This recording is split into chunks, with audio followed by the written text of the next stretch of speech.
vipi msikilizaji na mtazamaji wa Sauti za Watu, ikiwa ni mimi hapa presenter wako Loshi wa kipindi cha Life ya Kitaa.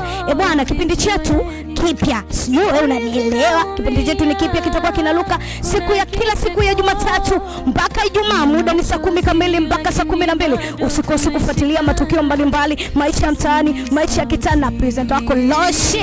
Oya, usikose kusubscribe, kushare link na kucomment.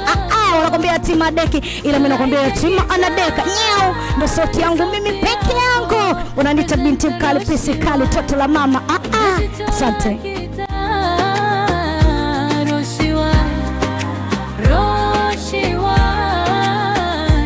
Mwanga wa jamii.